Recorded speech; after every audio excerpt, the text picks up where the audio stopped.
Kedengaran suaranya? Oke. Kalau putus-putus bilang ya.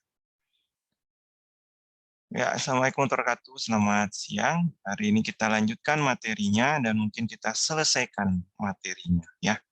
Karena materi bahan kuis minggu depan itu sampai ini, sampai kesetimbangan kimia ya. Di M-Team saya sudah memberikan atau di EduNext ya. Di EduNext kayaknya saya memberikan latihan prakuis. Ya, Anda bisa cek di situ di submodul yang minggu keempat atau kelima untuk Anda bisa latihan tiga bab. Walaupun cuman ya mudah lah itu mah ya. Sebenarnya kalau kuis itu sebenarnya konsepnya dulu Anda bisa utak-atik sedikit gitu ya. Jadi beda sama ujian. Nah, kita coba lihat soal ini. Coba nim yang ganjil kerjakan yang atas, nim yang genap kerjakan yang di bawah. Ya, 3 menit aja.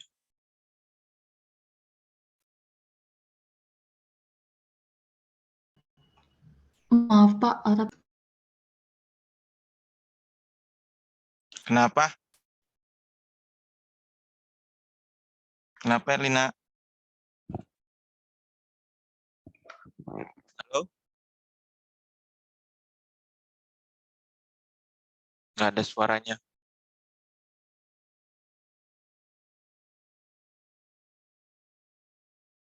Nggak usah dikumpulin, kerjain.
Oke, ini ganjil.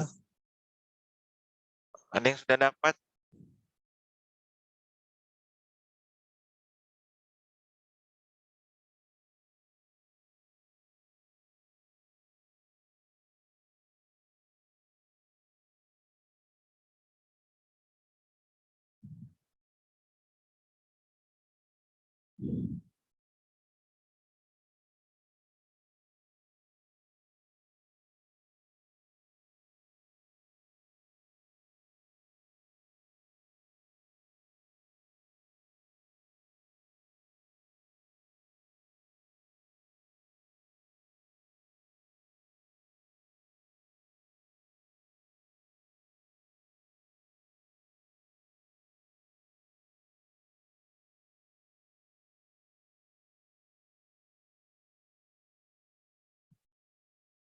Yang genap?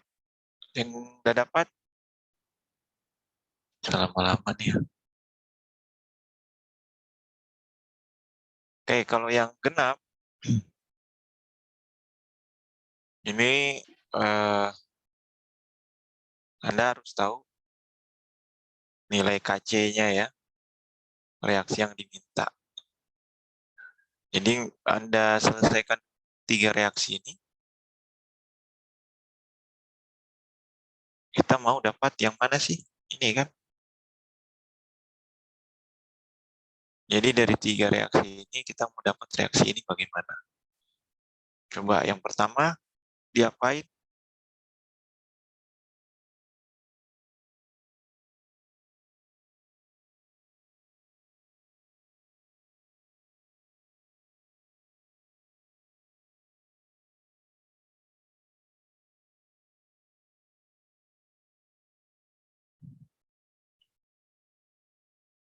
Kita coba ya.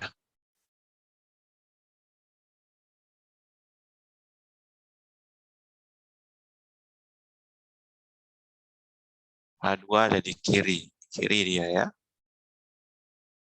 Berarti yang kedua tidak berubah ya, tidak dibalik. Tapi dikali 2.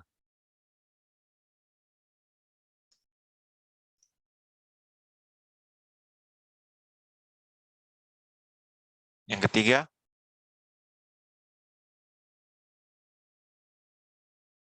sepertinya dibalik dan dikali 2.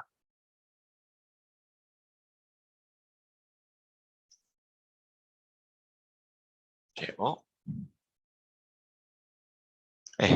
Tambah.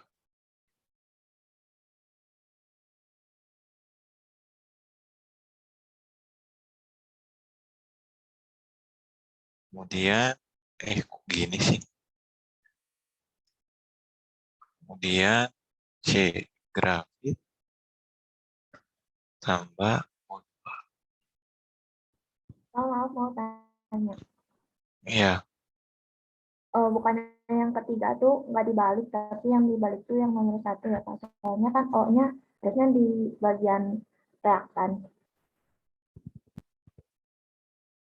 Oh ya, ada di sini ya. Sini O, sini H2O di kanan ya. Jadi ini dikit. Jadi yang dibalik yang di atas ya. Oke. Terima kasih. C grafit. Kemudian 2 ya.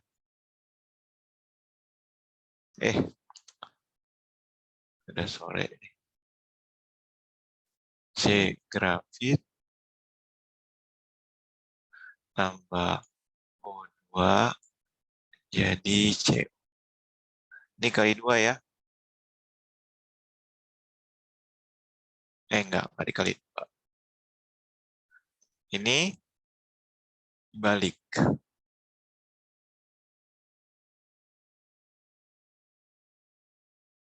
Tambah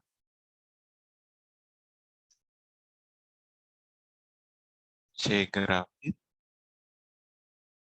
tambah Dibalik C. sama dikali 2, Pak. Yang mana? Yang reaksi pertama.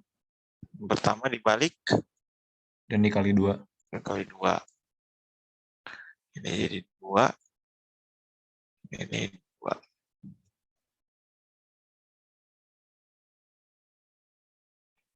Jadi habis CO-nya. Ya. Grafitnya habis. CO2-nya habis. Benar ya? 2, 2, dan 2, 2. Jadi KC-nya adalah KC1 ini 1, 2, 3. Jadi 1/4 KC1 kuadrat dikali KC2 kuadrat dikali KC3 kuadrat. Betul? Betul, Pak. Ya udah cari berapa. Nanti dapat KP sama dengan KC RT pangkat min delta N. Delta N-nya berapa? 2 dikurangi 3 minus 1 ya. 2, delta N-nya sama dengan 2 dikurangi 3, ini 3, 2 mol dan ini 1 mol, minus 1. Minus ketemu minus 1.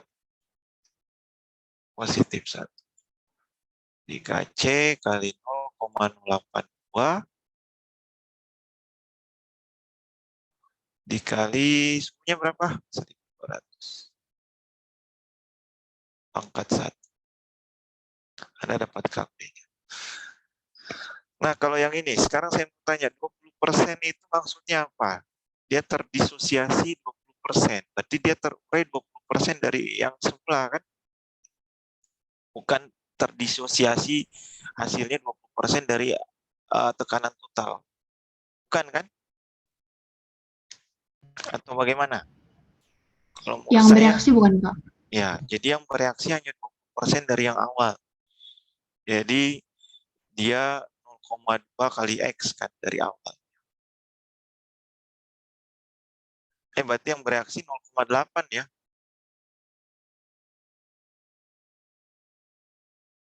Ya kan? Yang sisa yang bereaksi 0,2, yang tersisa adalah 0,8. Kan terurai 20%. 20%. Berarti sisanya 80% kan? Lalu Ya, Pak. jadi ini berapa di sini? 0,4, Pak.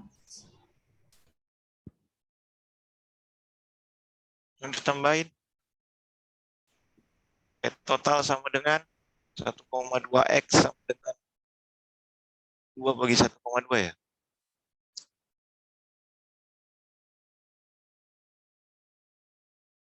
Jadi kalau dibilang N24 yang tersisa dari 2 ATM, itu baru. Tapi ini kan terdisosiasi 20%. Jadi dia terurai dari awalnya ke menjadi sisanya 0,8. Begini, Anda dapat X-nya berapa? 1,667. Nah, baru masukin di sini. Berarti X-nya adalah tekanan total 1,67 kan? Terus KP-nya 0,4 kali 1,66. 0,33. KP-nya 0,33 ya. 0,3. 33 ya. Jadi PnO2-nya jadinya 0,4 kali 1,667 pangkat 2 dibagi 0,8 dikali 1,667. Oh, kuadratnya ini di luar ya. Kuadratnya. Gitu ya. Jadi 0,4 X kuadrat.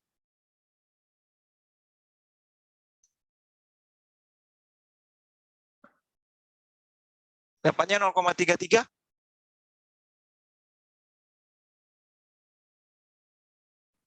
Dapat, Pak. Ya.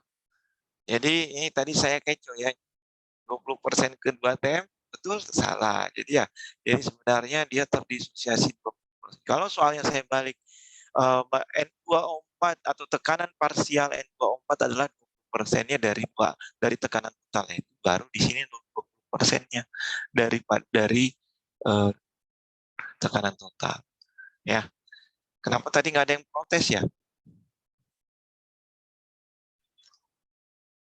Jadi baca soalnya baik-baik. Terdisosiasinya itu apa? Dari reaksi kah atau hanya 20% yang tersisa dari ATM dari tekanan total? Itu berarti kan tinggal 0,2 dari tekanan total ya kan, itu adalah tekanan parsial si N24. Nah, ini yang saya minta ke kalian. Anda harus tahu mana tekanan awal, mana tekanan saat setimbang. Dan hubungan KP sama KC itu hubungannya antara KP KC itu saat gabungan di saat keadaan setimbang. Nah, ini saya bisa tanya KC-nya berapa? Bisa? Berapa?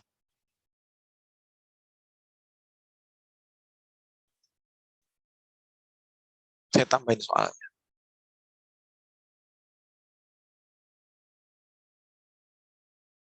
Ini itu soal ujian tahun 2020.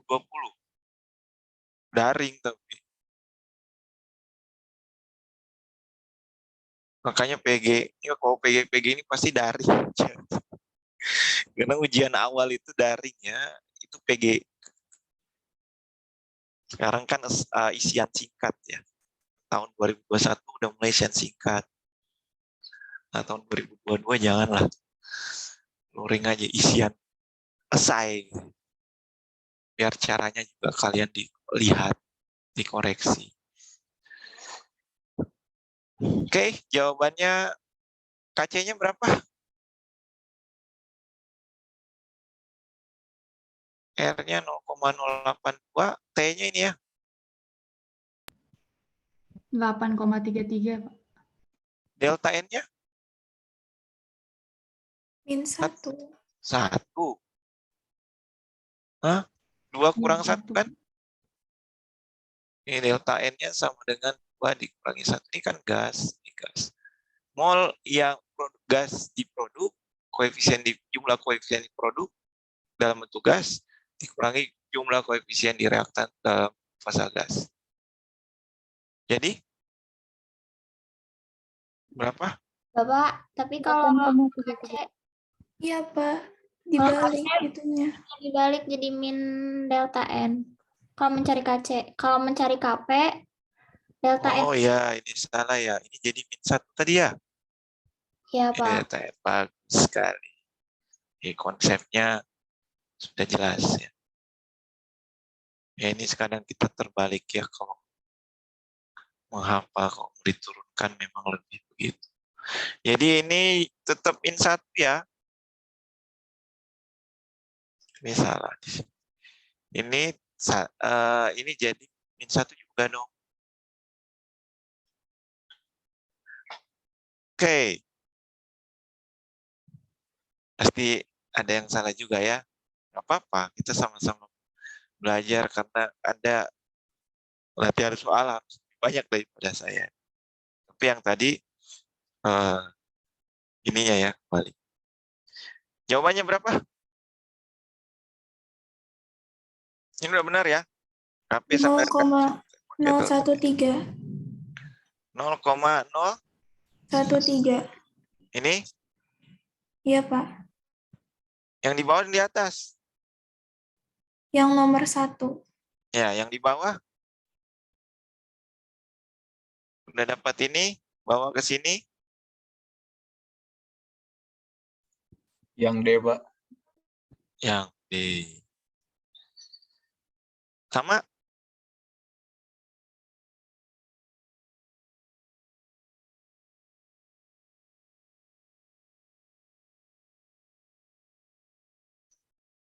Jadi hati-hati ya, tadi yang delta N sama minus delta N. Oh, itu ternyata KP itu delta N, KC minus delta N. Itu aja. KC minus delta N, KP delta N. Kalau mau diturunkan ya kayak kemarin ya. RT-nya dikeluarin, ke konsentrasi atau tekanannya jadi KP atau KC. Produk bagi reaktan.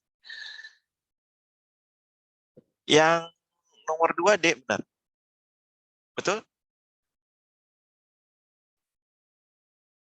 Yang lain. Tadi cuma renal yang Betul, Pak. ya. Nah, inilah salah satu contoh ujian soal ujian yang dimana tidak perlu caranya, tapi cuma jawabannya. Nah, kalau nanti di ujian dia akan jadi sub soal yang saya kemarin kasih itu kan ada soal, misalnya soalnya begini, ya. Pertanyaan A, KP-nya, B, tekanan awal, C, KC-nya, gitu ya. D, apalagi ya,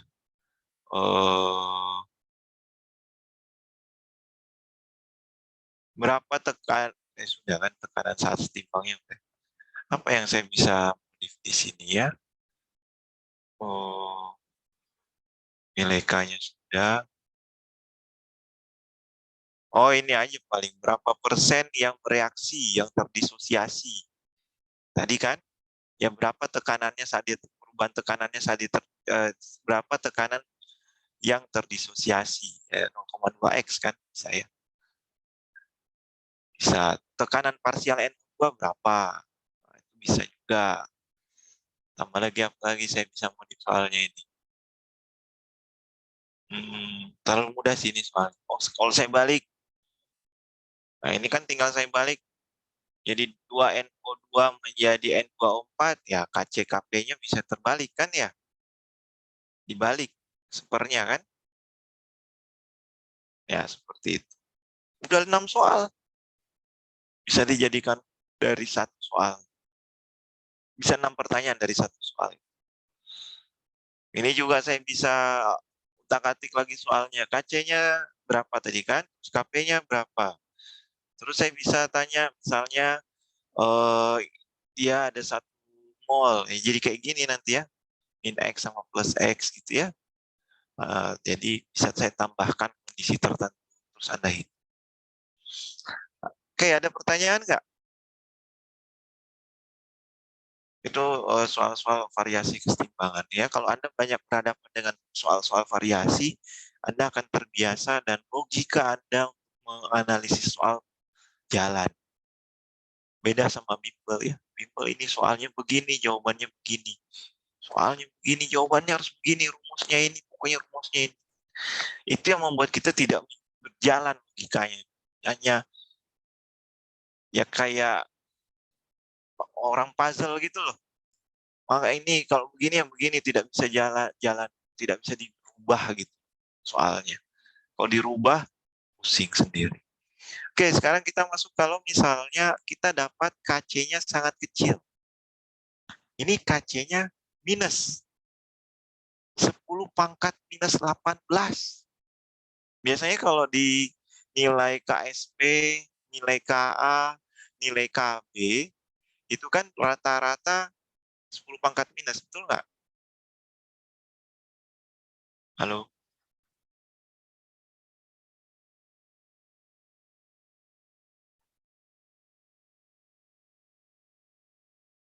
Halo? Iya, Pak. Betul ya? Jadi kalau nilai K, KSP, KA, KB misalnya itu kan 10 pangkat minus biasanya ya. Benar? Jadi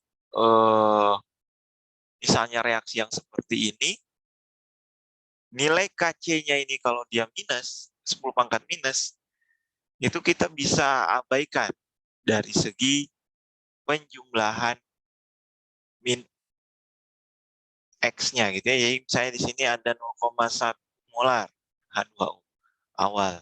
KC-nya berapa? KC-nya berapa yuk? 0. 0. Kan ini nggak ada, kan nggak dikasih tahu. Pokoknya kalau produknya nggak dikasih tahu ya pasti Q-nya 0. Nanti di sini kondisinya Q-nya akan lebih besar, lebih kecil dari K kan? Betul. 10 pangkat min 7,318 kan masih lebih besar daripada Q kan? Dari 0. Ya. Jadi di sini penjumlahannya berarti ada di produk, ini plus X, ini plus 2X, berarti ini min 2X kan? Nah, kita akan dapat persamaan sini, 0,1 min 2X plus 2X sama dengan F plus X. Sehingga ungkapan kesetimbangannya gimana? K sama dengan X dikali 2X kuadrat, ya kan, karena pangkat 2, dibagi 0,1 min 2X kuadrat. Nah, K-nya ini 7,3 kali 10 pangkat min 18. Ya, kalau kita lihat di sini, ini pasti harus diselesaikan dengan persamaan kuadrat. Betul? Halo.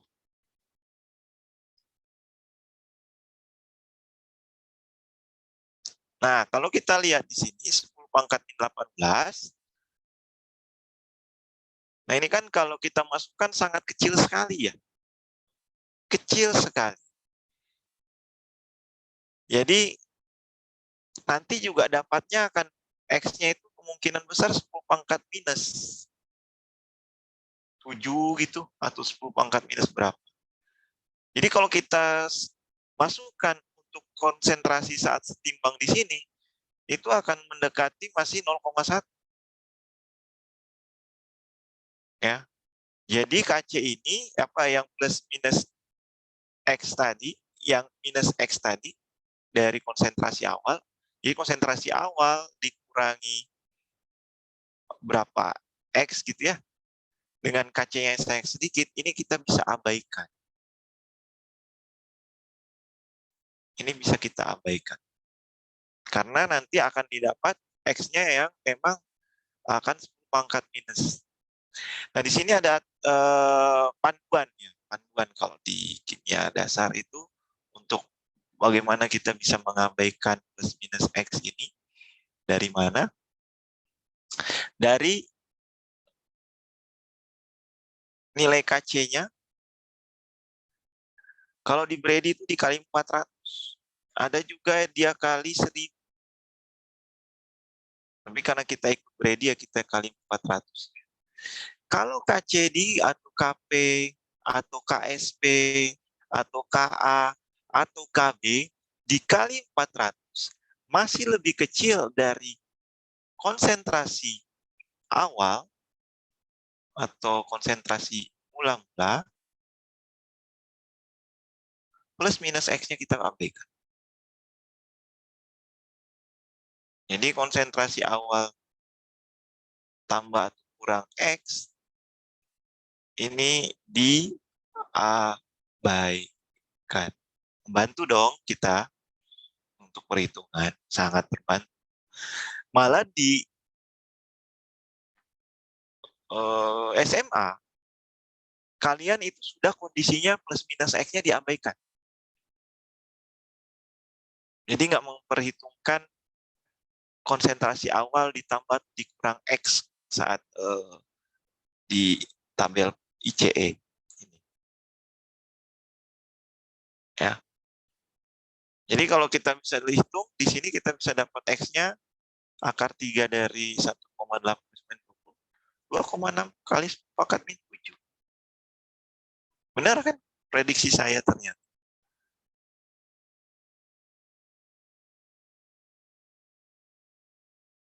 Nah, coba Anda masukkan ke sini.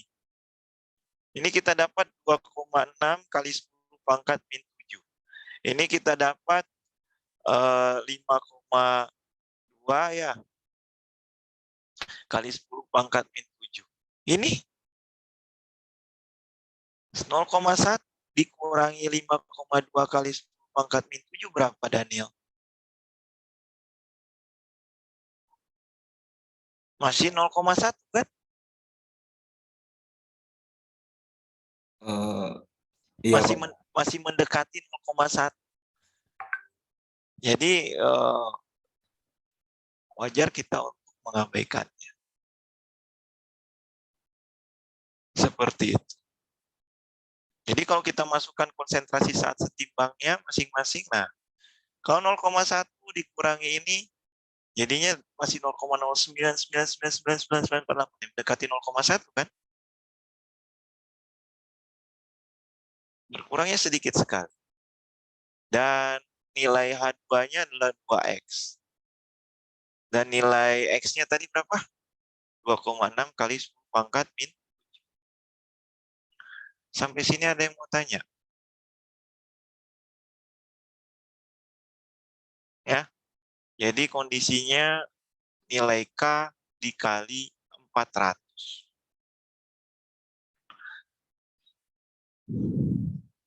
Itu berlaku untuk nilai KA, KB, KC, KSP, KA, KB.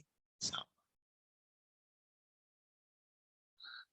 Oke, sekarang kita coba lihat soal.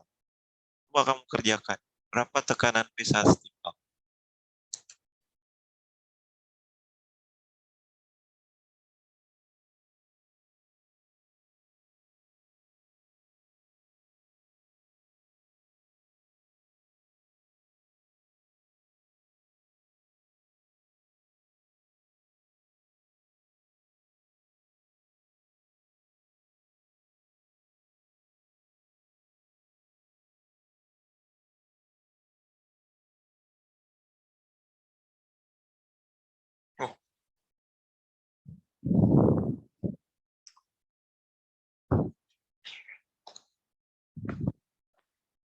Ya.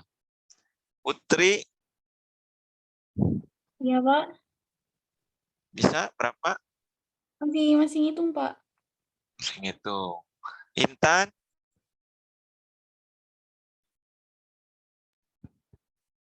Ini segitu. bukan Pak, 1,4 kali 10 pangkat min 17. 1,4 kali 10 pangkat min 17. Lebih kecil ya daripada KP-nya. Nah, kalau kita lihat di sini, ini kan reaksinya ya. Q-nya pasti 0 ya. Q-nya 0, di sini min 2X, ini plus X, berarti kan Q-nya lebih kecil dari K, penambahan di produk. Kemudian 0,2 min 2X seperti ini ya. Ini akan mendekati 0,2 karena kalau kita masukkan ke sini, ini bisa diabaikan karena K dikali 400 masih lebih kecil daripada 0,2 ya. Jadi di sini kita bisa abaikan min 2X-nya. Sehingga kita bisa dapat X-nya adalah 1,4 kali 10⁻⁷. Oke. Dan lagi ya. Baik. Ini sangat sederhana. Cuman kalau di ujian yang ditanya bisa jadi bukan X-nya gitu ya. Bisa saja tadi konsentrasi awal atau tekanan awal. Bisa juga yang konsentrasi atau tekanan parsial yang setimbang salah satunya. Itu. Jadi prinsip di CE-nya Anda harus paham.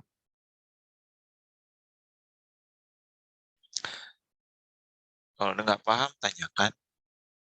Atau latihan, kan Anda belajar kalian.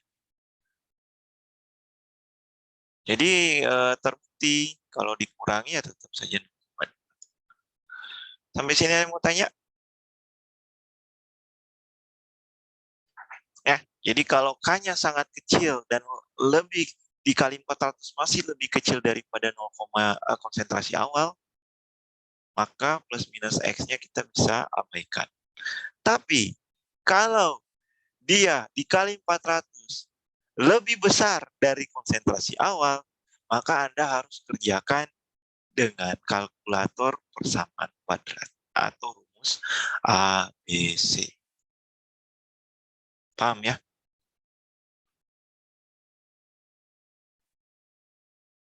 Yang seperti kemarin itu ya. Yang kemarin itu kan K-nya kali konsentrasi awalnya, ya coba yang kemarin ya. Kita lihat yang kemarin. Nah ini. Ini nilai K-nya berapa? 1,1 kan? Kali 400. Lebih kecil nggak dari 0,063?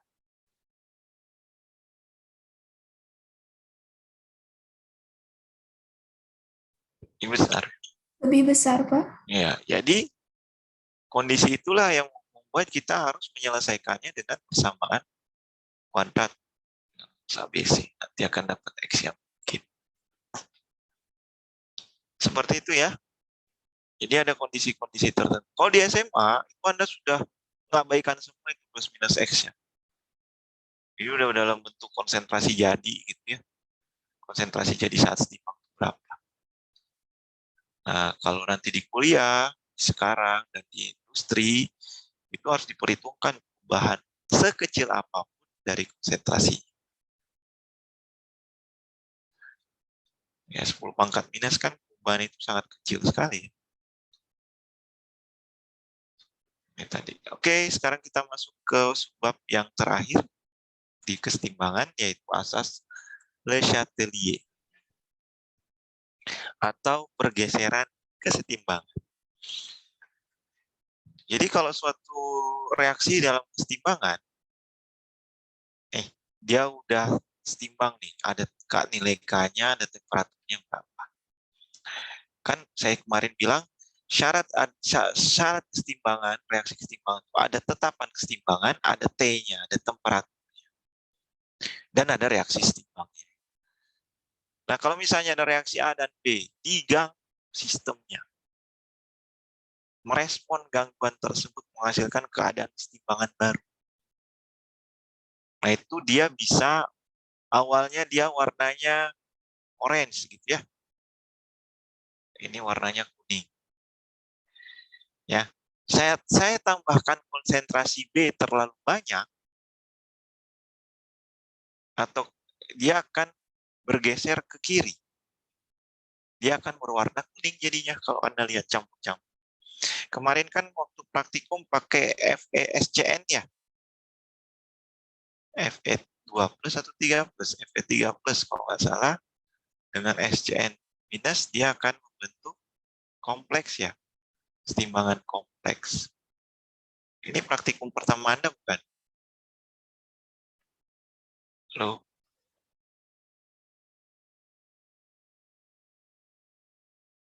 Lupa. Iya, Pak. Atau SCN-nya kemarin berapa? Ya, jadi kalau kita tambahkan konsentrasi Fe lebih banyak, dia akan berwarna, ini warna merah sekali ya. Ini warna kuning kalau nggak salah. Karena dia dari FeSCl3. Saat kita tambahkan Fe-nya berlebih, dia akan berwarna merah, dia akan bergeser ke kanan. Jadi Fe-nya ditambahkan, dia akan mengikuti warna yang ada di ya, jadi warna merah ke produk atau menghasilkan FeSCN yang lebih. Nah, kalau misalnya saya tambahkan FeSCN-nya, dia akan ke kiri. Nah, sekarang kalau Fe3+-nya saya kurangi, maka dia akan bergeser ke warna kuning. Jadi awalnya produk itu merah, dia akan pudar warnanya ke kuning. Ke reaktan. Ya. Nah, perubahan konsentrasi itu sangat peka sekali terhadap hasil visual perubahan warna yang kita lihat. Kalau sama-sama bening, ini kanan bening, kiri bening, gimana? Kalau kesetimbangan senyawa kompleks biasanya harus berwarna ya. Kalau misalnya sama-sama bening ya variasi ya harus kuantitatif, tidak bisa secara kualitatif kita lihat. Ya. Jadi kita harus hitung berapa konsentrasi yang ditambahkan, yaitu kemungkinan besar membentuk ke senyawa yang diproduksi. Ya, jadi kalau perubahan konsentrasi itu sangat mempengaruhi pergeseran, tapi dia tidak mempengaruhi nilai tetapan kesetimbangan. Jadi tetapan kesetimbangannya tidak berubah. Jadi perubahan konsentrasi itu K tidak berubah. Tapi pergeseran kesetimbangannya berubah dengan ada penambahan konsentrasi. Contoh yang sederhana. Ini ada N2 kan, tambah 3H2, tambah 2N menjadi 2NH3. Nah, sekarang saya reaksikan ke sistem ini kan satu sistem kesetimbangan ya, ini punya nilai K, tetap kesetimbangan. Sekarang saya reaksikan dengan HCl, dia menjadi, saya taruh di bawah saja, di sinilah. Dia menjadi NH4Cl. Ini ada sistem kedua kan. Yang terjadi di sini ada distribusi NH3. Sekarang saya tanya, ini misalnya sistem 1, ini sistem kedua. Saat saya reaksikan dengan HCl, pergeseran kesetimbangan yang sistem 1 kemana?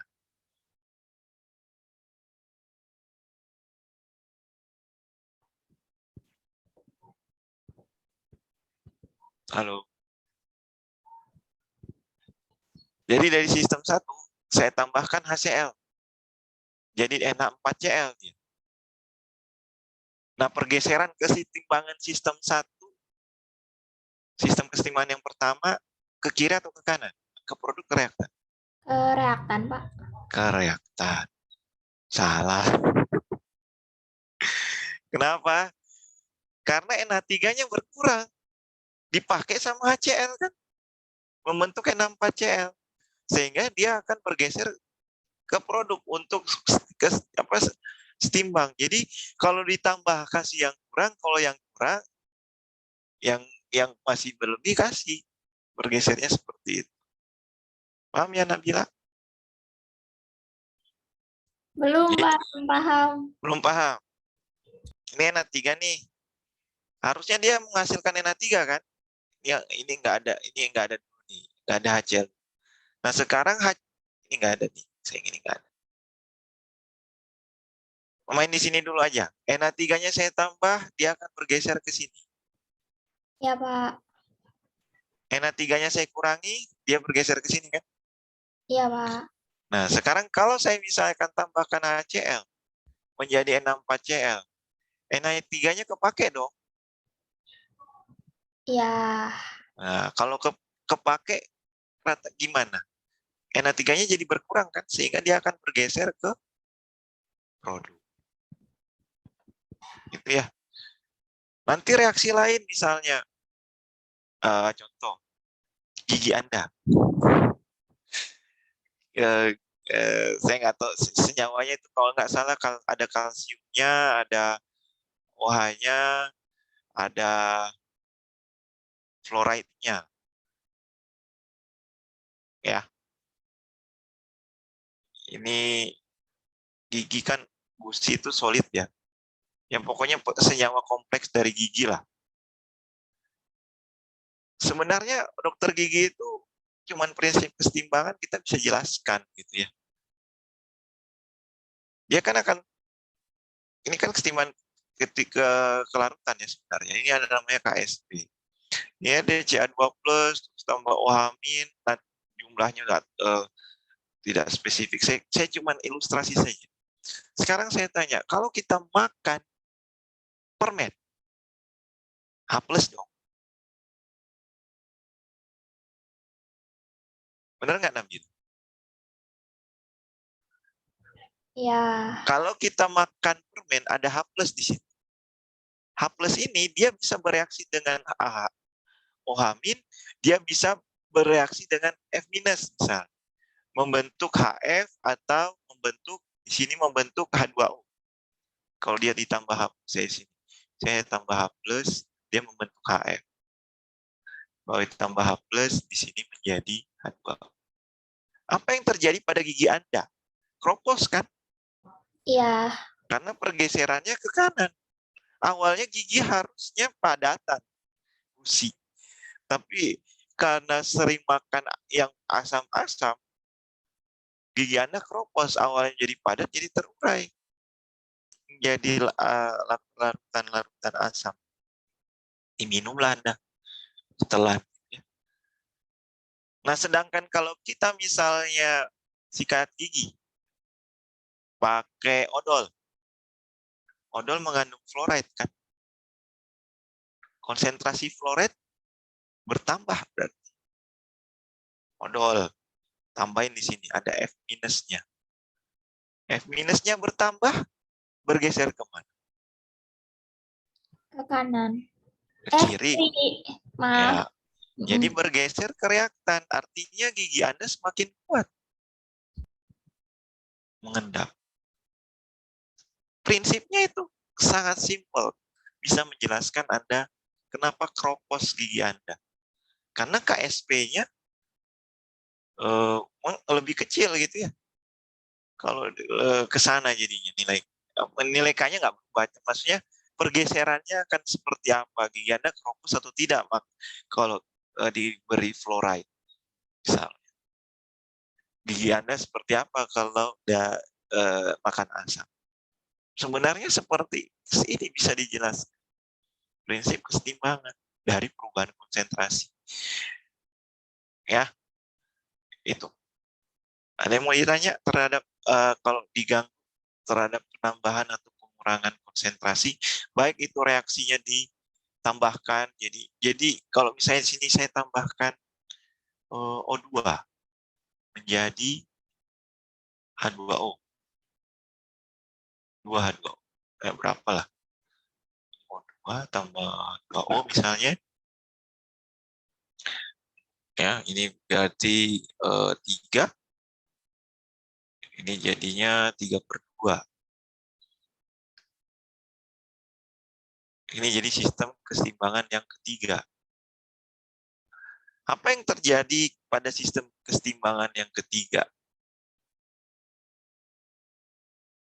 Kalau H2-nya apa yang terjadi pada sistem kesetimbangan yang pertama jika terjadi sistem kesetimbangan ketiga?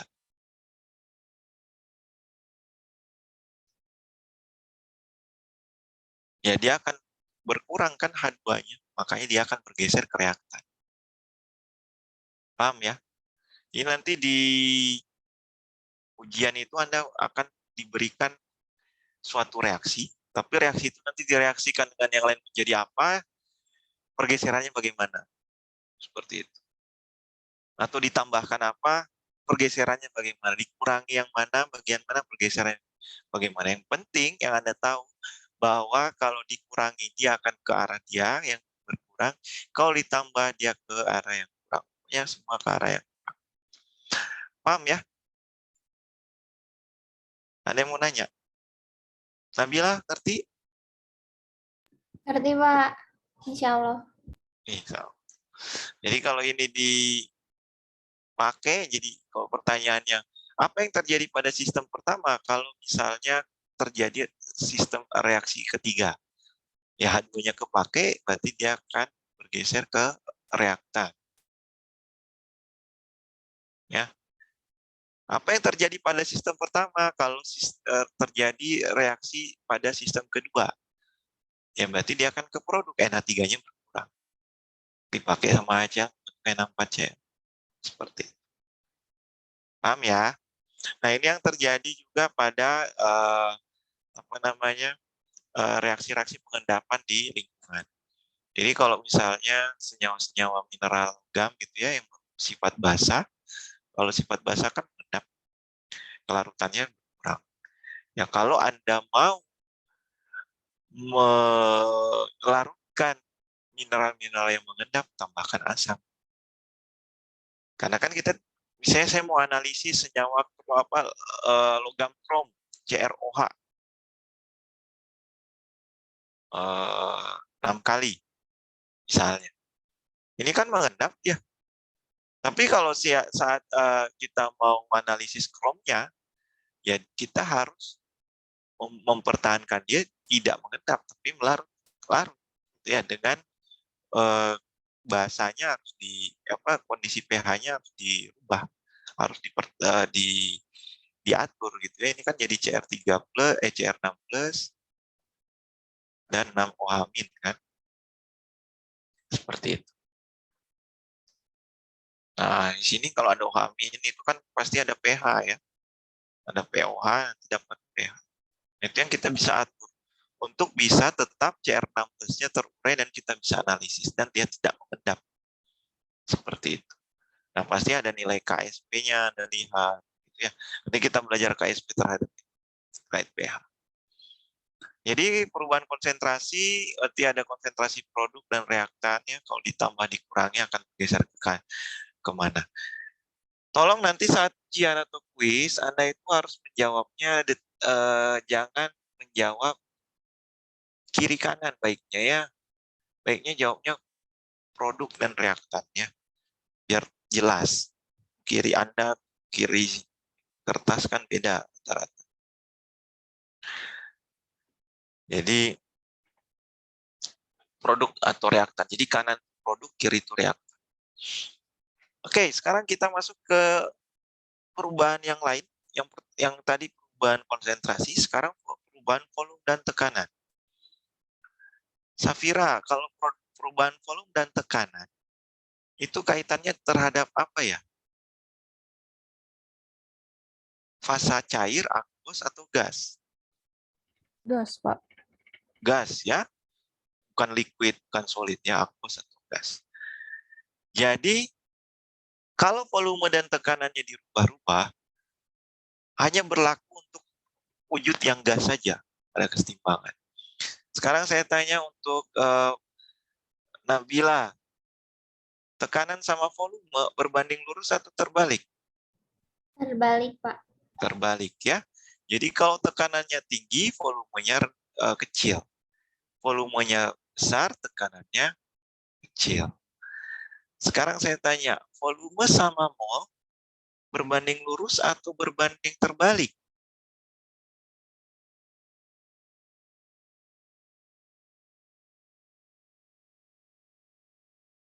Lurus, Pak. Lurus. Kan gas itu menempati wadah. Betul?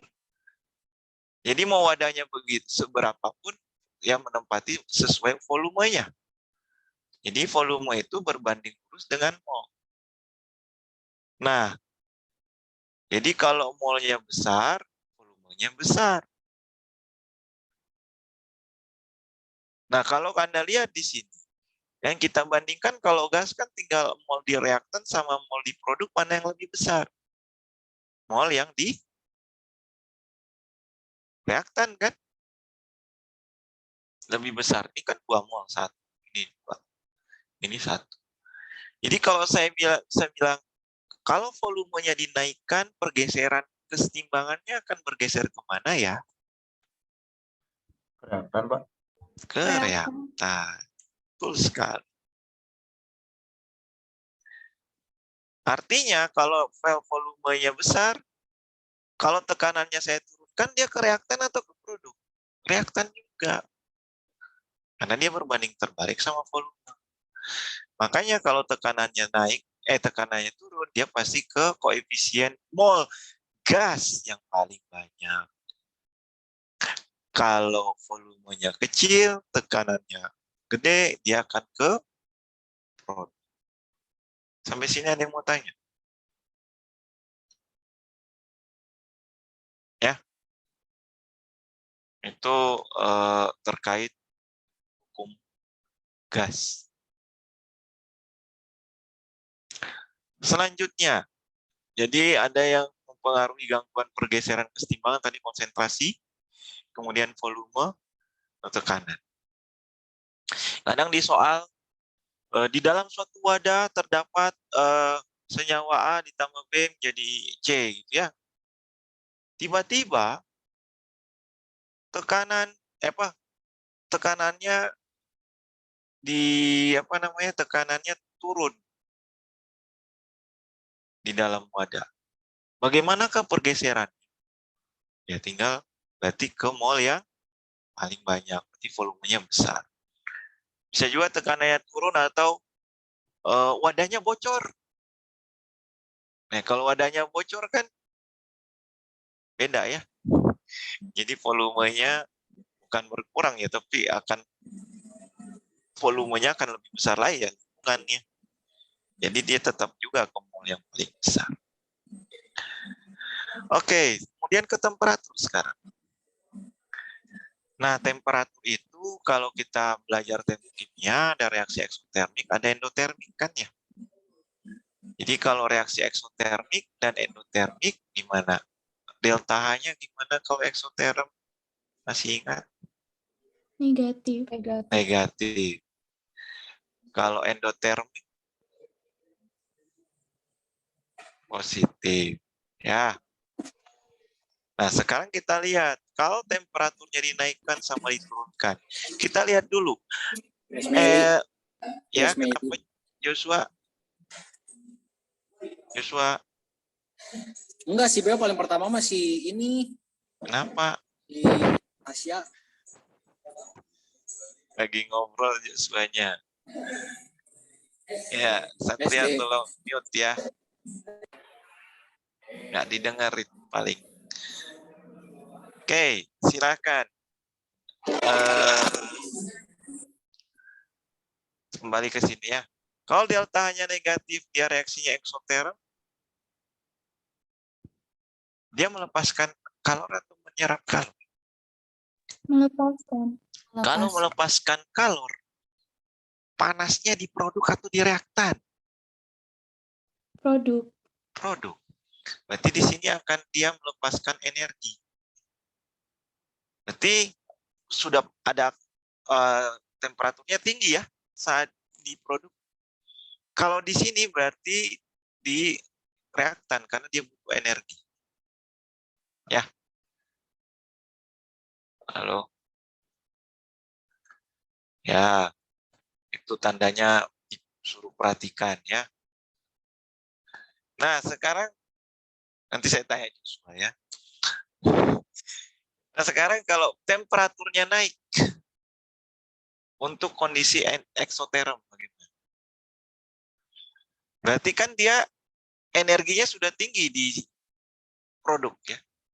Saat T-nya naik, dia mau memberikan distribusi energinya ke yang kurang panas, berarti dia akan ke reaktan. Jadi kalau T-nya naik, dia akan ke reaktan.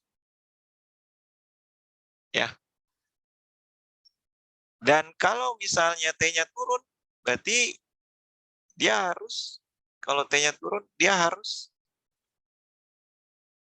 memberikan arah ke produk, karena dia butuh energi yang lebih di produk. Jadi kalau T-nya turun, dia akan ke produk. Kalau T-nya naik, ini akan ke reaktan karena dia sudah panas. Kalau T-nya turun, dia harus ke tempat yang panas, gitu ya. Itu saja. Energinya dia tempat ke yang memiliki energi yang lebih ke produk ya. Nah, sebaliknya kalau T-nya naik, ya dia akan ke produk. Kalau T-nya turun, dia akan ke reaktan. Ya, dia akan mencari ke di mana tempat energinya ya, posisi energinya di mana. Nah, kalau ada perubahan temperatur, dia akan mempengaruhi pergeseran kesetimbangan dan nilai K, nilai tetapan kesetimbangan. Nilai tetapan kesetimbangan itu dipengaruhi oleh temperatur. Temperaturnya berubah sedikit, nilai K-nya akan berubah. Anda pernah belajar terkait hubungan kemarin ya, sebenarnya energi aktivasi kan? Energi aktivasi carinya gimana? Perbandingan tetapan laju kan? Terhadap waktu, betul? Masih ingat nggak ini? Baru kemarin. Halo? Ingat, Pak. Kemudian Anda pernah belajar dengan Pak Aib terkait persamaan Clausius-Clapeyron? Masih ingat nggak? Yang ln P1 per P2 kalau tekanannya berubah terhadap waktu, terhadap temperatur. Tapi yang dicari adalah delta H. Masih ingat? Nah, kalau tetapan kesetimbangan, itu sama. Tapi yang dicari bukan energi aktivasi, tapi adalah delta H.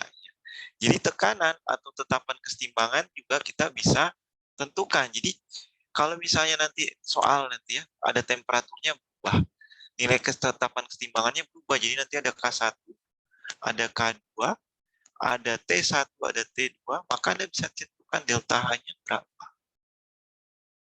Dari ln K besar ya, ini kan K kecil ya, K kecil. Beda, kalau K kecil apa? Tetapan laju. Kalau ini tetapan kesetimbangan. Delta H per R, 1 per T2, kurangi 1 per T1. Nah, kalau nanti Anda di industri berkaitan dengan mesin atau apa, hubungan kesetimbangan reaksi terhadap termodinamika, termokimia. Nah, ini dari sini. Delta H per R seperti itu, seperti C1. Kalau ada grafiknya ini, ln K terhadap super T. Nah, nanti di sini ada Y sama dengan MX plus C, M-nya adalah ini. R-nya 8,314. Ini karena hubungannya terhadap energi ya. Jadi ini sebenarnya saling berkaitan. Ini, ya. Seperti itu. Ada pertanyaan?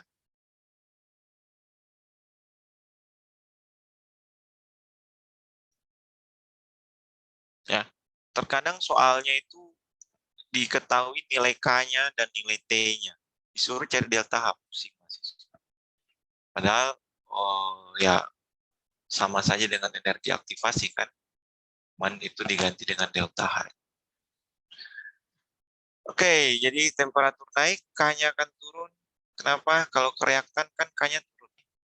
Ini ke reaktan. Jadi kalau pergeseran kesetimbangannya ke reaktan, K-nya akan turun.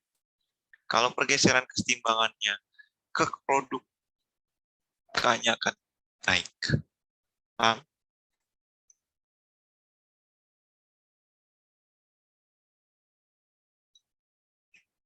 Sampai sini mau tanya. Oke, saya lanjut ya. Absen jangan lupa 2 kali hari ini. Nah, sekarang kalau ada perubahan lain, tadi kan sudah ada konsentrasi, temperatur, volume, sama tekanan. Sekarang adalah katalis. Katalis itu tidak merubah nilai K, tapi tidak juga menggeser posisi kesetimbangan sistem. Hanya mempercepat kesetimbangan itu tercapai.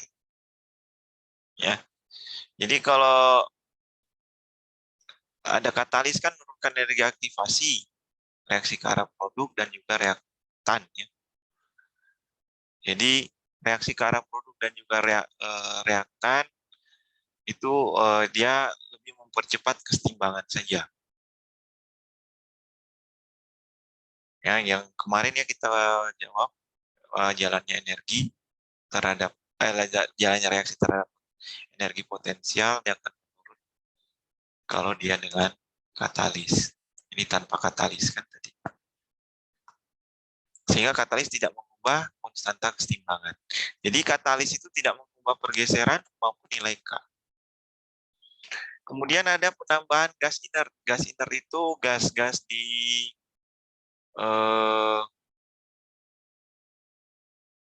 gas mulia ya, argon, helium, neon. Tapi ada juga dari bangsa nitrogen ke nitrogen cair. Nah, penambahan gas inert itu tidak mempengaruhi pergeseran maupun nilai K. Ya. Penambahan gas inert pada volume tertentu bisa meningkat, tapi dengan temperatur dan mol yang tetap. Nah, P-nya akan meningkat pada semua reaktan dan produk. Jadi tidak ada yang berbeda gitu ya.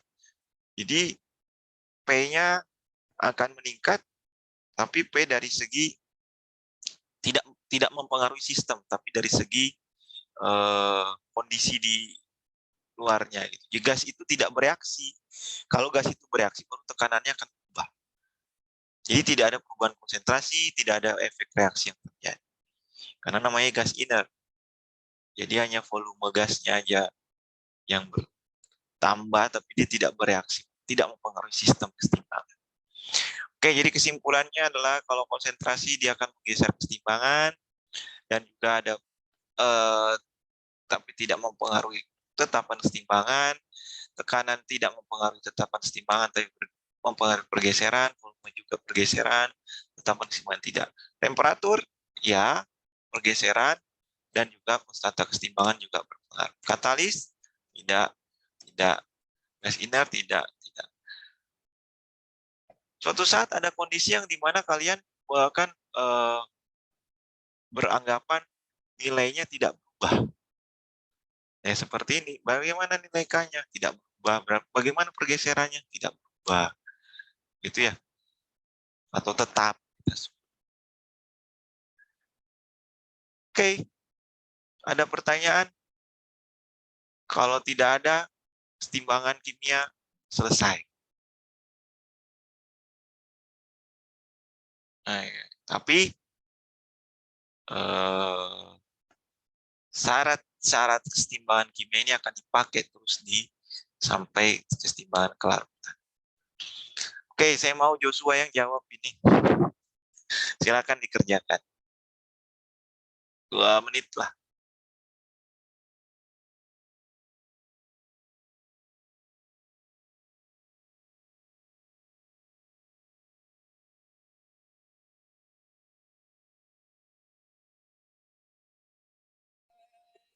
Sebentar Pak, saya coba.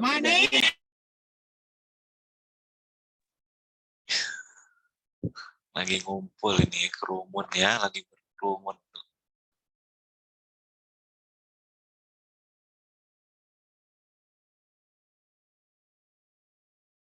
Nah, kalau yang lain, saya nggak mau tanya jawabannya ya. Saya Joshua yang akan tanya, yang akan jawab. Nah, ini pengantar untuk asam basa. Kenapa? Karena ini adalah reaksi asam basa. Betul ya? Nah, reaksi saya masuk ke teori asam basa sedikit ya. Teori asam basa itu ada Arrhenius kan? Ada Bronsted-Lowry.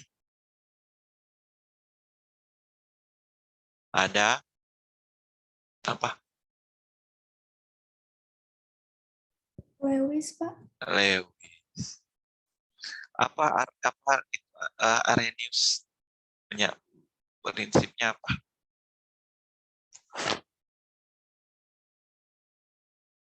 Kelarutan senyawa asam atau basa dalam air kalau menghasilkan H+ dalam air dia asam kan?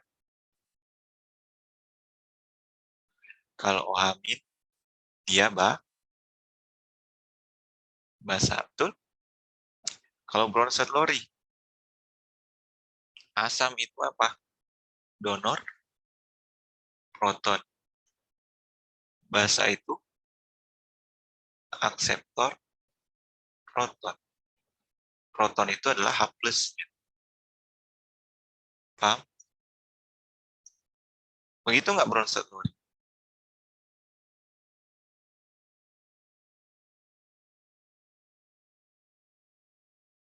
Halo? Betul, Pak. Betul. Kalau Lewis apa yuk, Elda?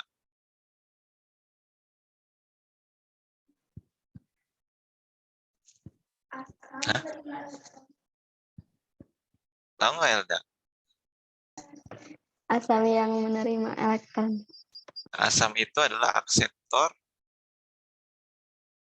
elektron. Basa itu donor elektron. Jadi kalau Bronsted-Lowry, saya H+ nih. Saya punya H+, saya mau donor. Saya punya H+, saya asam berarti kan? Kan saya punya H.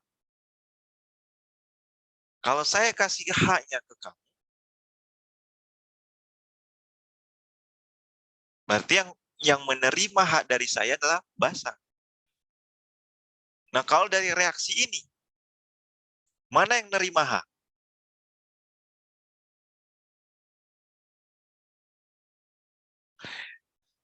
Kalau di SMA kan ini sebenarnya HC2H3. Ini sebenarnya CH3COH ya. Cuman kalau di kuliah itu kadang H-nya di depan, H-nya di belakang. Di SMA itu Anda sudah terdoktrin CH3COH. Kalau dibalik-balik, beda gitu. Karena kita lihat jumlah atom dan gugusnya sama nggak dengan CH3COH gitu ya. Kalau dia terurai kan jadi CH3CO- dan H+ kan. Nah, kalau dia ikut di dalam air ini kan pelarutan dalam air. Kalau air masuk dalam reaksi kan itu jadi H+-nya jadi H3O+. Molekul air yang bermuatan positif ya. Mungkin dia di kelarutan dalam air sudah didapatkan. Sekarang saya tanya, mana tadi yang menjadi asam dan basa? Kalau dari reaksi.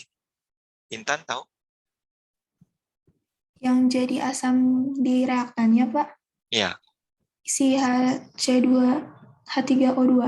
Ya, jadi CH3COH jadi asamnya ini jadi basa. Kenapa? Asam donor proton kan yang ngasih proton siapa? CH3COH kan dia ngasih ke sini kan. Jadi H3O+.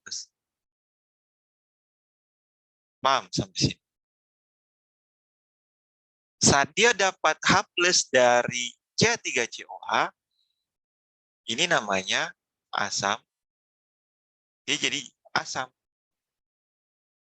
Air yang bermuatan positif jadi asam. Asam apa namanya? Asam konjugasi. Nah, yang hanya diambil tadi itu jadi basa sekarang. namanya basa konjugasi. Kenapa? Karena hanya tidak ada. Itu maksudnya Bronsted Lowry. Nah, di sini Anda bisa tahu kan mana pasangan asam basa konjugasi. Betul nggak? Jadi CH3COH ini asam. Basa konjugasinya CH3CO-. H2O basa. Misalnya basa. Ya. Asam konjugasinya adalah H3O+. H2O itu dia bisa bersifat asam, dia bisa bersifat basa kan? Betul nggak? Karena dia tidak stabil, dia menjadi bisa H+ dan OH- kan. Kalau saya tanya, Anda kalau minum air itu ada sedikit asam, ada sedikit basa. Ya. Jadi kalau C2H3O2-, saya reaksikan lagi sama air, dia akan jadi HC2H3O2H. Tambahin hanya plus OH-. Sekarang di sini mana yang jadi asam, menjadi yang basa?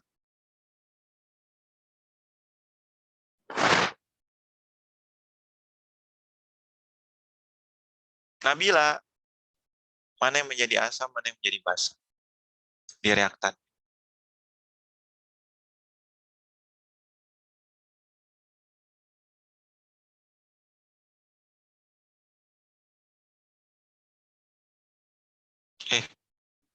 Halo, ini kelebihan. Ya, Pak.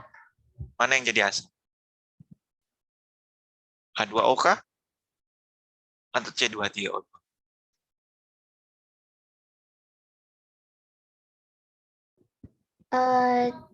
C C2H3 Jadi apa? asam. Salah. Coba lihat hasil akhirnya. Yang nambah H siapa?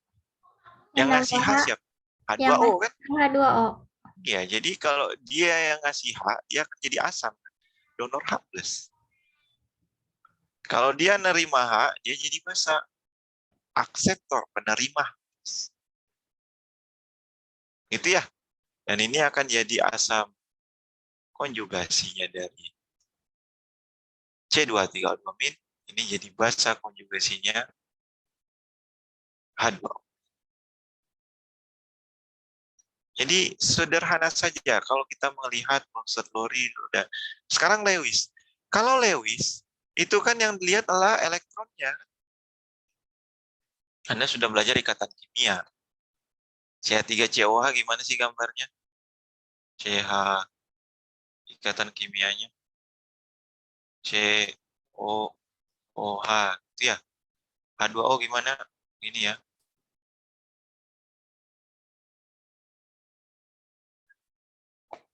Ya, donor elektron basa. Banyak elektronnya yang mana? Ini kan. Saat dia memberikan elektronnya, hanya lepas.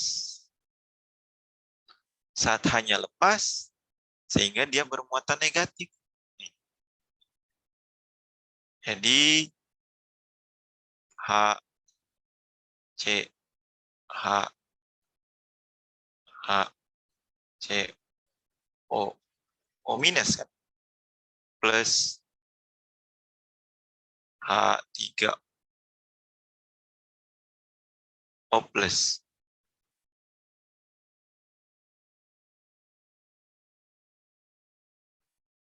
Seperti itu. Sekarang saya tanya, berarti asam basa Bronsted sama nggak dengan asam basa Lewis? Intan. Hampir sama, Pak. Sama. Nggak ada beda. Nggak ada hampir. Sama. Bedanya hanya Bronsted Lowry menjelaskan yang dipertukarkan adalah hapusnya. Kalau Lewis adalah dipertukarkan adalah elektronnya. Itu aja bedanya. Ya. Itu terkait teori asam basa sedikit ya, biar tahu dan lebih paham lah kenapa dia bersifat asam, kenapa dia bisa bersifat basa. Jadi reaksi asam basa itu pasti ada sifat asam, ada yang sifat basa. Ada yang menjadi asam konjugasi, ada yang basa konjugasi. Joshua udah dapat?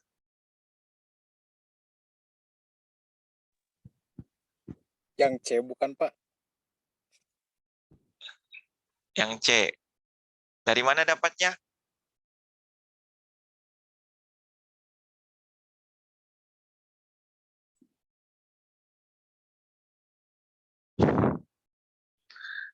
Oke.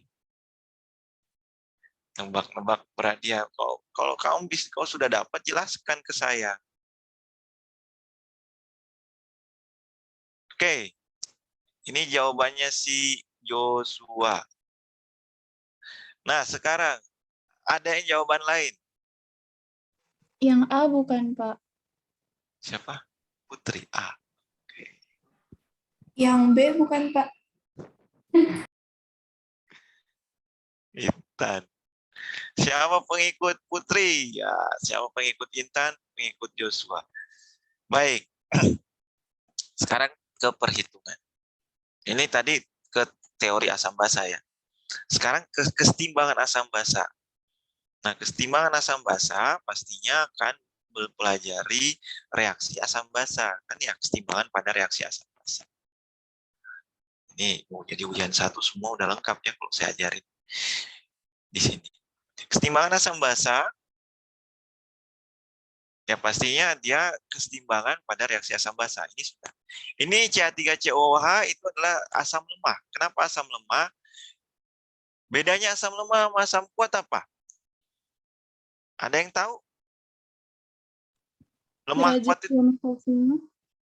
Iya. Jadi terurai sempurna. Jadi kalau HCl, asam kuat kan? Jadi H+ dan Cl-. Ya. Terurai sempurna 100%. Nilai K-nya besar sekali. Ya. Sedangkan kalau CH3COH, dia tidak terurai sempurna kan? K-nya lebih kecil dari 1, makanya K-nya minus, 10 pangkat minus. Gitu ya. Nah ini kalau mau air juga masuk, boleh saja. Kalau air masuk dalam bagian reaksi ini tinggal jadi H3O+ kan. Ini jadi ya sama kayak di atas, CH3COOH plus H2O. Jadi CH3O, CO- dan H3O+. Paham ya? Tahu K-nya besar sama K-nya kecil. Di sini ada yang mau tanya. Ya, jadi dia terurai sempurna kalau reaksinya satu arah gitu. Jadi dia lebih cenderung ke produk. Nah.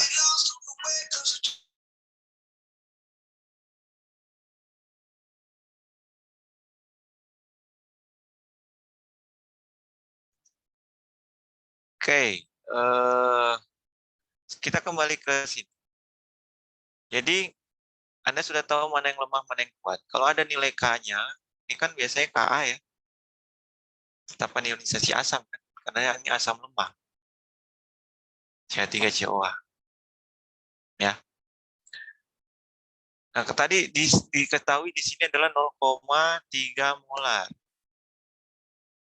Nah, sistem kesetimbangan kimia harus tahu ICE. Ini liquid, ini aqueous, ini aqueous. Ini kan konsentrasi mula-mula. Q-nya berapa? Q-nya 0 kan? Di Q-nya lebih kecil dari K pasti. Karena nggak diketahui konsentrasi yang lain. Jadi ini saya bisa misalkan ini X, ini X, positifnya gede banget. Ini min X.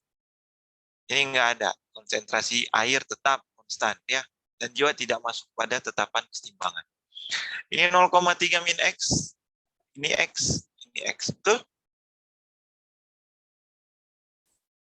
Halo. Betul, Pak. Jadi K-nya sama dengan konsentrasi CH3COO min, ini konsentrasi H3O plus, dan ini konsentrasi CH3COOH. Ya, ini adalah Ka. Sehingga kita dapat X kuadrat per 0,3 min X. Ini kita abaikan nggak?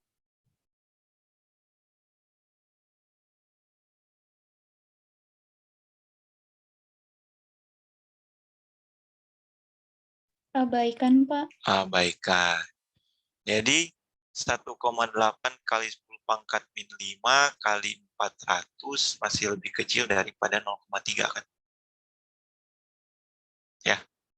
Jadi plus minus X dari kurangi konsentrasi awal kita abaikan. Ini saya taruh di sini aja ya.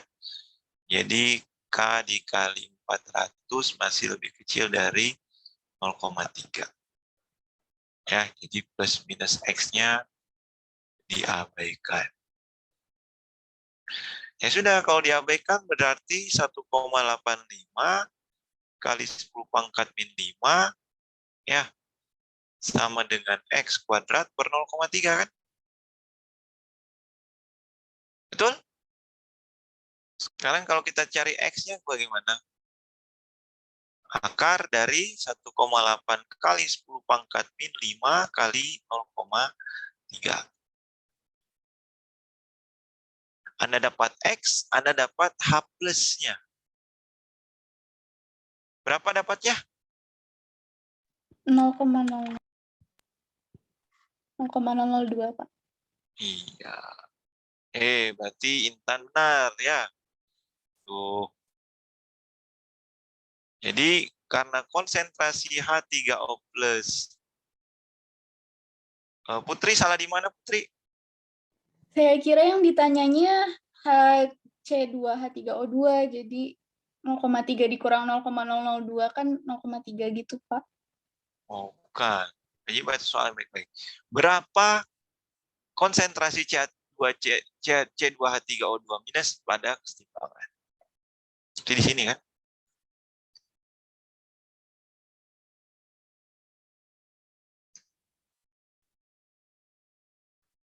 Nah, inilah yang Anda selalu kemarin juga saya sudah sampaikan di SMA Anda di doktrin H plus itu untuk asam lemah adalah akar Ka kali M kan. Nah, inilah yang terjadi kan. Ini akan H plus.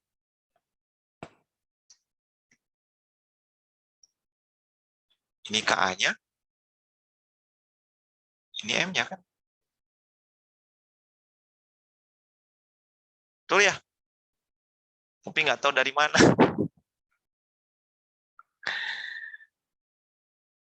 Sampai sini ada yang mau nanya? Gimana Intan? Baru tahu? Atau sudah tahu? Dulu sempat dijelasin sama guru, Pak, Ya. penguraiannya. Ya, jadi kalau Anda dapat mentah-mentah dari bimbel, itu Anda akan hafal. Dan ingat ya, kalau Anda taruh nanti ukur nyari pH, cari H plus, Anda langsung rumus akar Ka kali M. Mau jawaban Anda benar disalahin. Karena kita ingin prinsip kesetimbangan. Bukan prinsip bimbel. Ya. Jadi kalau ada soal begini, ada jawabannya cuman seuprit, cuman akar Ka kali M. H plusnya sekian, dicoret sama dosen. Meskipun itu benar. Karena Anda tidak menjelaskan bagaimana bisa dapat seperti itu. Ya kalau ini kan bisa terbukti sendiri, karena ini kan prinsip kesetimbangan. Sebenarnya. Ya. Nah dari H plus kita bisa cari pH kan. pH itu adalah min log H plus. Karena mau belajar kesetimbangan asam basa kan. pasti harus ada cari pH. Jadi Anda harus tahu dari pH menjadi H+, H+ menjadi pH, POH, OH-, gitu ya. Nah, ini pH-nya berapa? 2 kali 10⁻3. 2, ya. Jadi nanti Anda nulis pH itu jangan berapa min log berapa gitu ya, tapi berapa gitu. Langsung kan pakai kalkulator. Di mana pH tambah POH sama dengan 14 kan ya. Jadi kalau nanti cari POH-nya Anda tinggal kurangi dengan pH. Dapat OH-. Itu ya. Nah, itu intermezzo sedikit terkait kesetimbangan asam basa dan teori asam basa. Jadi saya sudah kasih gambaran permukaan terkait apa yang akan kita pelajari di teori asam basa dan kesetimbangan asam basa. Sampai sini mau tanya?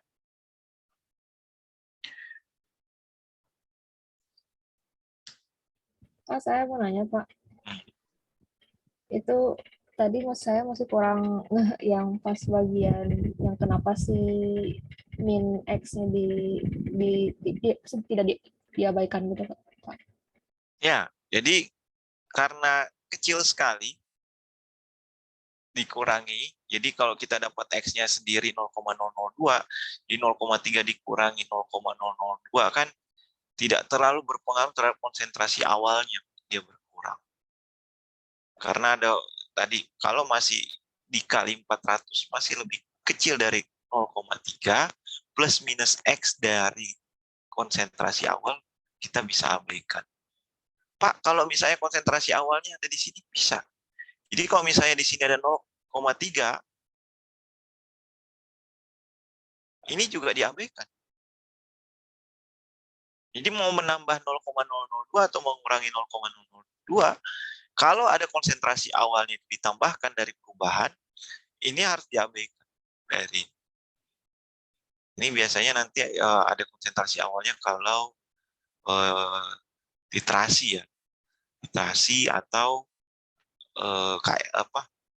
KSP yang ion senama kan, Pak, ion senama kan sudah ada ionnya awal di dalam pelarutnya ya, jadi ada konsentrasinya awalnya terlebih dahulu. Nah ini yang seperti ini harus diabaikan. Kenapa? Karena sangat kecil sekali, tidak mempengaruhi konsentrasi awal. Makanya kalau misalnya K-nya kali 400 masih lebih besar daripada konsentrasi awalnya, baru ininya harus dihitung. Makanya kalau kita pakai di sini, ini kan nanti jadi persamaan kuadrat. Sebenarnya kalau kalian mau hitung pakai persamaan kuadrat juga nggak apa-apa. Cuman ini kan untuk mengurangi effort kalian untuk mengerjakan. Ada kondisi seperti itu yang bisa kita aplikasikan untuk langsung dihitung. Ya. Kalau ada juga dosen yang bilang udah nggak usah kondisi begini, udah hitung aja pakai persamaan kuadrat semua. Tapi kan tidak semua soal bisa diselesaikan kalau misalnya tadi ada 4x pangkat 3 tadinya. Yang seperti ini yang tadi. Nah ini. Ini kan kalau kita selesaikan kan jadinya begini nih. Pakai rumus ABC juga bingung kan? Ya. Ya karena bisa kita abaikan sehingga plus minus X-nya ini kita bisa hilangkan. Ya, jadi pakai level kidas itu persamaan kuadrat saja, X kuadrat, AX plus BX. Gitu ya. Jadi AX kuadrat plus BX plus C, jadi nggak akan sampai pangkat 3. Kalau pangkat 3 Anda dapat, pasti kemungkinan besar ini diabaikan. Atau yang kayak kemarin tuh kuadratnya saling menghilangkan, K-nya diangkat. Bisa seperti itu. Oke, ada pertanyaan? Safira, masih ada belum jelas? Paling mau nanya lagi, Pak, itu maksudnya yang 400 itu gimana, Pak? Itu bebas. Itu ketentuan dari riset yang perhitungan konsentrasi di Brady ya. Karena di buku itu ada K dikali 400 atau K dikali 100, ada K dikali 1000. Itu sebenarnya aturan yang disepakati seluruh dunia untuk bisa mengabaikan plus minus X-nya. Karena 10 pangkat minus 3 atau 10 pangkat minus 2 itu masih dirasa lebih sedikit gitu ya. Lebih kecil dikalikan dengan K-nya, itu masih lebih kecil daripada konsentrasi awalnya dan tidak bisa mempengaruhi kondisi saat setimbang. Makanya kalau di SMA itu kan konsentrasinya gede-gede kan ya, nilai K-nya minusnya 10 pangkat 20 gitu, 10 pangkat minus 18, 15, dan langsung pakai akar KA kali M. Karena menganggap semuanya diabaikan gitu. Karena K-nya kecil sekali dan konsentrasi awalnya besar sekali. Beda kalau konsentrasi awalnya 0,007 gitu. Nah, mungkin nggak diabaikan gitu. 10 pangkat min 3 atau 10 pangkat min 4 awalnya mungkin nggak. Karena itu sudah terbukti dari eksperimen tidak berpengaruh dari segi perubahan konsentrasi. Jadi kalau misalnya ke pH pun, ya kan Anda dapatkan X-nya kan, bukan yang ininya. Gitu. Bukan konsentrasi akhir dari asamnya. Karena yang kita tentukan biasanya H plus-nya kan. Ya, kalau di ujian itu yang nanti ditanya itu H plus-nya berapa, atau diketahui pH-nya, tapi ditanyakan berapa konsentrasi awal dari asamnya. Bisa juga. Ya, semua harus pakai tabel IC. Gimana, Safira? Paham, Pak. Terima kasih, Pak. Ya, ada lagi? Kalau tidak ada, saya cukupkan. Minggu depan kita coba latihan soal prakuis kemarin ya, saya kasih di next. Dan juga jangan lupa untuk mempersiapkan enroll. Udah enroll semua ya, sesuai dengan panduan. Ya, pokoknya saya nggak mau tahu kalau H-1 itu. Jadi kalau kalian kuis itu bukan ranah saya. Anda jangan pernah nanya ke dosen. Artinya, Pak, saya nggak bisa enroll. Tanya tim teknis. Jangan tanya saya. Ya, karena mereka ada timnya sendiri yang range evaluasi kalian secara paralel. Gitu ya. Jadi bukan saya. Dan kalau misalnya masih daring, baiknya Anda buat satu kertas, terus isinya adalah bab 1, bab 1 kertas saja. Bab 1, bab 2, bab 3, bab 1 ya, apa inti-intinya gitu ya. Biar memudahkan Anda. Karena kalau daring kan nggak ada yang tahu Anda open book atau close book. Ya, walaupun dimintanya close book, tapi rata-rata kan ya itulah. Makanya kita nggak mau daring. Makanya lebih bagus luring untuk persentase yang besar. Ya kita lihat, UTBK aja bisa, kita masa nggak bisa gitu ya. Cuman pengaturannya yang butuh effort juga.